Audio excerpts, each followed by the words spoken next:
Hello friends, आपके अपने channel MVS classes में आपका स्वागत है। दोस्तों, आज का हमारा टॉपिक है पदार्थ की अवस्थाएं।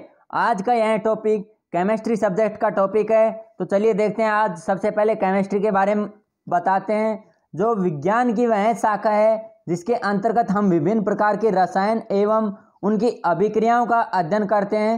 रसायन विज्ञान कहलाती है। देखिए, जो रसायन विज्ञान को क्या कहते हैं? केमिस्ट्री। और जो केमिस्ट्री शब्द की उत्पत्ति हुई है कहाँ से हुई है? मिस्र से। और मिस्र के प्राचीन नाम, इसका जो प्राचीन नाम है कौन है? कीमिया से हुई है। ठीक है फ्रेंड्स, जिसका शाब्दिक अर्थ होता है काला रंग। ठीक है, चलिए देखते हैं इसके बाद में पदार्थ के बारे में। जो ब्रह्मांड की कोई भी वस्तु है जिसका कुछ ना कुछ वजन हो, कुछ ना कुछ जगह घेरती हो, तो उसे क्या कहते हैं? पदार्थ कहते हैं। जैसे जल, हवा आदि। पदार्थ के कणों की विशेषताएं। पदार्थ के कण बहुत छोटे छोटे होते हैं, और जो पदार्थ के कणों के बीच जगह होती है, और जो पदार्थ के कण निरंतर घूमते रहते हैं, और पदार्थ के कण यहाँ पे हैं कण एक दूसरे को आकर्षित करते हैं। ठीक है फ्रेंड्स, इसके बाद देखिए, सामान्यतः पदार्थों को इनके गुणों के आधार पर चार अवस्था में विभाजित किया जाता है। वो कौन कौन सी है? ठोस, द्रव, गैस, प्लाज्मा। प्लाज्मा पदार्थ की चतुर्थ अवस्था है। चलिए सबसे पहले ठोस के बारे में बताते हैं। ठोस एक ऐसे पदार्थ है जिनके कण एक दूसरे से चिपके हुए होते हैं, और जो ठोसों का आकार व आयतन क्या होता है? निश्चित होता है। आकार व आयतन। ठीक है फ्रेंड्स, जैसे इनको जो कण है वे पास पास ऐसे चिपके रहते हैं। ठीक है, इस प्रकार से क्या बनती है? ठोस की आकृति बनती है, जिनका आकार व आयतन व ज्यामिति भी निश्चित होती है। जैसे लकड़ी हो गई, पत्थर हो गया, ईंट हो गई। ठीक है, इसके बाद में देखिए द्रव। द्रव ऐसे पदार्थ हैं जिनके कण ठोस की तुलना में थोड़ा दूर दूर होते हैं, परंतु गैसों की तुलना में निकट होते हैं। जैसे ठोस में देखे थे पास पास में थे, और द्रव में थोड़ा दूर ठोस की तुलना में। और गैस में क्या होता है? बिल्कुल दूर दूर होते हैं। ठीक है, जो द्रव अवस्था है उसका आकार पात्र के अनुरूप बदल जाता है। जैसे पानी है, पानी को हम गिलास में डालेंगे तो गिलास के जैसा आकार हो जाएगा, अन्य किसी बर्तन में डालेंगे तो उसके जैसा आकार हो जाएगा। इसी प्रकार दूध है, इसके एग्जाम्पल हैं। इसके बाद में जो गैस है, गैस का ऐसे पदार्थ जिनके कण अधिक दूर दूर होते हैं, बहुत ही दूर दूर होते हैं, और जो गैसों का आकार व आयतन होता है वह निश्चित नहीं होता है। गैसों का कोई पृष्ठ भी नहीं होता है, तथा इनका जो विसरण है, विसरण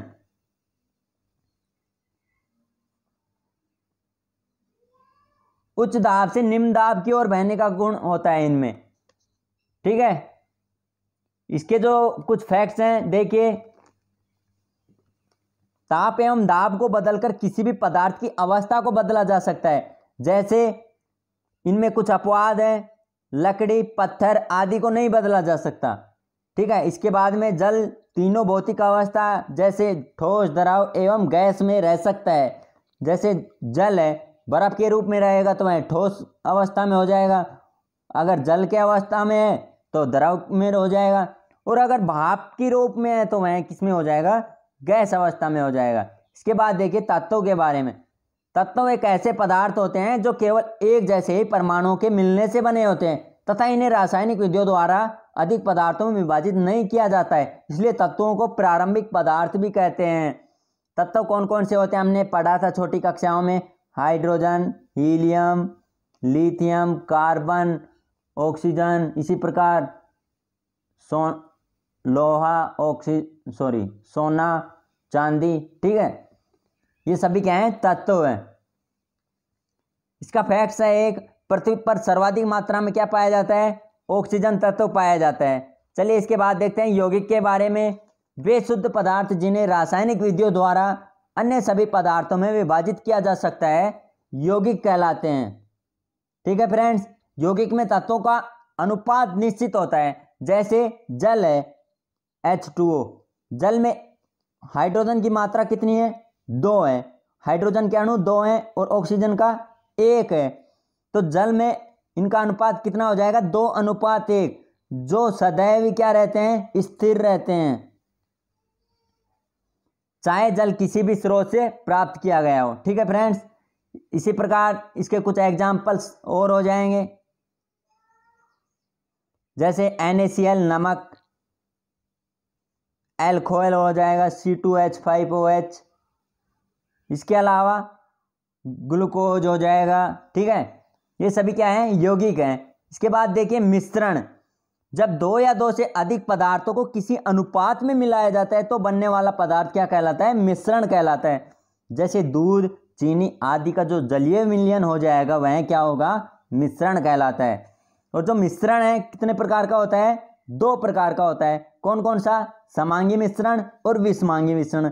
अब देखिए समांगी मिश्रण में क्या होता है? ऐसा मिश्रण जिसके सभी भागों में उसके पदार्थ का अनुपात एक समान होता है। जैसे हवा में गैसों का मिश्रण, पानी में नमक का व चीनी में नमक व चीनी का मिश्रण। जो पानी है, पानी में नमक व चीनी का मिश्रण क्या होता है? समांगी मिश्रण होता है। और विषमांगी मिश्रण में क्या होता है? ऐसा मिश्रण जिसके सभी भागों में उसके पदार्थों का अनुपात एक समान नहीं होता है। जैसे बादल है, बारूद है, ये सभी क्या है? विषमांगी मिश्रण के उदाहरण हैं। ठीक है, अब देखते हैं पदार्थों के भौतिक गुण। भौतिक गुण क्या क्या है इसके? द्रव्यमान, आयतन, भार व घनत्व। अब द्रव्यमान क्या होता है? किसी पिंड में उपस्थित पदार्थ की मात्रा ही क्या कहलाता है? द्रव्यमान। द्रव्यमान को किससे डिनोट करते हैं? एम से। इंग्लिश में क्या कहते हैं इसको? मास कहते हैं। ठीक है फ्रेंड्स, इसके बाद देखिए जो आयतन है, किसी पदार्थ के द्वारा घेरा गया स्थान ही क्या कहलाता है? आयतन कहलाता है। आयतन को इंग्लिश में क्या कहते हैं? वॉल्यूम। और इसे V से डिनोट करते हैं। जो भार है, भार क्या है? किसी वस्तु का द्रव्यमान एवं उस वस्तु पर लगने वाला जो गुरुत्वाकर्षण बल है उसका गुणनफल क्या कहलाता है? भार कहलाता है। और इसे किससे डिनोट करते हैं? W से। W का मतलब वेट हो जाएगा। ठीक है, इसी प्रकार घनत्व के बारे में देखिए, किसी पदार्थ के जो इकाई क्षेत्रफल का आयतन ही क्या कहलाता है? पदार्थ का घनत्व कहलाता है। घनत्व को किससे डिनोट करते हैं? D से डिनोट करते हैं। D बराबर M/V। इकाई क्षेत्रफल का आयतन ही क्या कहलाता है? पदार्थ का घनत्व कहलाता है। यहाँ पे M का मतलब द्रव्यमान हो गया, V का मतलब आयतन हो गया। अच्छा, देखिए जो घनत्व का मात्रक होता है वह क्या होता है? एग्जाम में कई बार पूछ लिया जाता है, जो घनत्व का मात्रक क्या होता है? तो जो M है, द्रव्यमान है, द्रव्यमान को किस में डिनोट करेंगे? किलोग्राम में। बटा जो आयतन है, वॉल्यूम, वॉल्यूम किस में मापा जाता है? घन मीटर। ठीक है, तो इसको लिख देंगे घन मीटर, क्योंकि आयतन को ऐसे क्यूब में लिखते हैं ना, क्यूब को क्या कहते हैं? घन ही कहते हैं। 3D में पाया जाता है। इस प्रकार इसको क्या कह सकते हैं? किलोग्राम प्रति घन मीटर, kg मीटर क्यूब। यह क्या हो जाएगा? इसका मात्रक हो जाएगा। इसके बाद में देखिए जो विशिष्ट घनत्व, किसी पदार्थ के घनत्व एवं 4 डिग्री सेंटीग्रेड तापमान पर जो जल के घनत्व का अनुपात ही क्या कहलाता है? विशिष्ट घनत्व कहलाता है। इसके बाद में देखिए जो परमाणु की संरचना, परमाणु का वह छोटे से छोटा भाग जिसे आगे और विभाजित नहीं किया जा सकता तथा जिसका कोई स्वतंत्र अस्तित्व ना हो तो क्या कहलाता है? परमाणु कहलाता है। और जो परमाणु का निर्माण किस किस से होता है?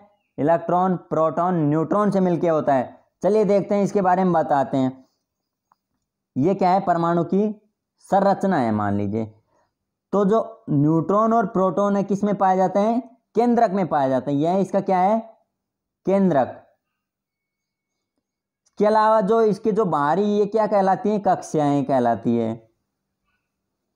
परमाणु की कक्षाएं, इलेक्ट्रॉन इन कक्षाओं पर पाए जाते हैं।